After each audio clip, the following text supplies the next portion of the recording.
Hello student, how is everything going on?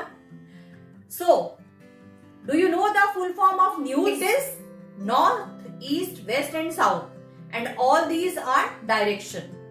Direction plays an important role in this lesson. So with this we will start our today's lesson, that is motion.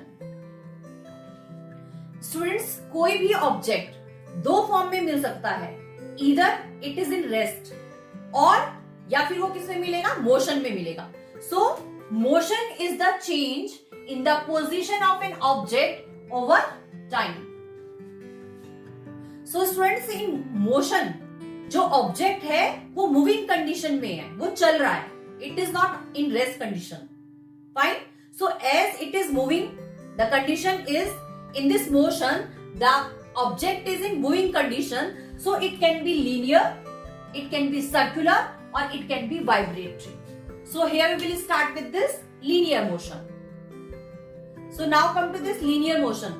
इस नाम से हमें पता चल रहा है object is moving in a straight path. Fine.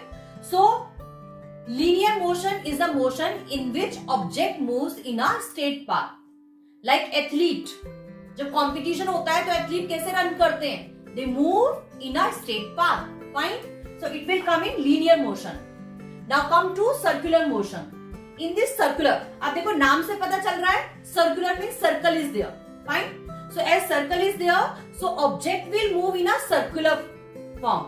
Fine. जैसे कि ceiling fan, the blade moves in a circular motion. Fine. Now come to vibratory. This vibratory motion, in this object moves to and fro from its mean position. Like pendulum of a wall clock, it moves in a vibratory motion to and fro. Like pendulum is here, it is moving to and fro from its mean position. So this is a vibratory motion. और कई बार हम क्या करते हैं, अपने cell phone को किस mode पे रखते हैं, वाइब्रेशन मोड पे रखते हैं. So that will come in vibratory motion. Clear? So all these three are motion. So now students, हम motion को दो फॉर्म में कैटेगराइज करेंगे. वन इज यूनिफॉर्म और सेकेंड इज नॉन यूनिफॉर्म. देखो अभी नाम क्या है इसका, uniform. You also wear uniform when you go to school, है ना. तो यूनिफॉर्म में क्या है, सब बच्चों की यूनिफॉर्म स्कूल में क्लास में कैसी होती है, इट इज सेम. तो यूनिफॉर्म मतलब it is constant, it is same for everyone. Fine. So उससे आपको याद रखना है दिस इज यूनिफॉर्म मोशन, यानी सबका क्या है, सेम है. In this uniform motion object will move in a straight path, in a straight line, and it will cover equal distance in equal interval of time. Fine. So this motion is known as uniform motion. Means क्या है, it means the speed is constant. Fine. तो इसको भूलना नहीं है, आपको हमेशा याद रखना है equal distance in equal interval of time. तो अब खुद से बताइए, आप नॉन यूनिफॉर्म है तो इसका बिल्कुल अपोजिट हो जाएगा. तो in this object will cover unequal distance in equal interval of time. So this will come in non uniform motion. So example of this non uniform motion, like a car is moving in a crowded area. So now here we will study the example of uniform motion. Like the earth moves around the sun in a uniform motion. Fine. And the hands in the clock, fine, it moves in a uniform motion. So in this the speed is constant. Fine. So it will come in uniform. Students, इस lesson में हम आगे बहुत से physical quantities के बारे में पढ़ने वाले हैं. फाइन. सो इससे पहले हमें पता होना चाहिए कि physical quantities has been categorised into two types. One is scalar quantity and second is vector quantity. Now scalar quantity में वो नंबर आएंगे which require only magnitude or we can say numerical value, like time, distance. Time क्या है, we measure time in minute, in second और in hour, है ना. But इसमें कभी भी डायरेक्शन की जरूरत नहीं है. आप बोल रहे हो 2 hours और 20 minutes और 2 seconds. सो इसमें हमें डायरेक्शन नहीं चाहिए. It is not dependent on direction.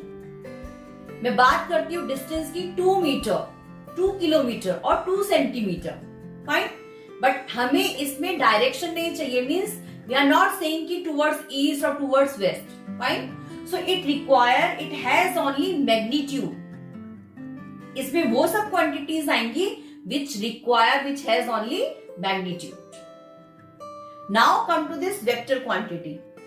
In this vector quantity वो क्वांटिटीज आएंगी जिसमें मैग्नीट्यूड तो है ही है, मीन्स न्यूमेरिकल वैल्यू तो है ही है, प्लस साथ में हमें डायरेक्शन भी चाहिए. लाइक अगर मैं बात करती हूं displacement, weight, force, so all these are the example of vector quantity. अभी देखो वेक्टर क्वांटिटी में न्यूमेरिकल वैल्यू लाइक फोर्स मैंने बोला आपको, फोर्स में आई एम सेइंग कि 2 newton force I have applied. Fine. So आप पूछ सकते हो इन अपवर्ड डायरेक्शन और in downward direction, where. So it needs a direction. Fine. So जिस क्वांटिटी को रिप्रेजेंट करने में न्यूमेरिकल वैल्यू के साथ साथ हमें डायरेक्शन भी चाहिए, सो all these type of quantities will come in this vector. Fine. In vector quantity. और इस वेक्टर क्वांटिटी को रिप्रेजेंट करने के लिए हम क्या बनाते हैं, ये arrow. We represent this vector quantity by this arrow. Like I am saying acceleration, velocity, displacement. So what we will do, हमें इस एरो को इसके ऊपर बनाना है. Like I am saying force. So आपने जब ये एरो बना दिया किसी भी सिंबल के ऊपर, लाइक F मीन्स फोर्स, सो जब हम इसके ऊपर ये एरो बनाएंगे, it shows that it is a vector quantity. Fine. And it require magnitude plus direction. So in this way we can categorize the quantity into scalar as well as vector quantity. Students, I hope this video is very helpful for you. If you have any query, you can comment down below. And students, thank you so much for watching this video, and please don't forget to share, like and subscribe the video.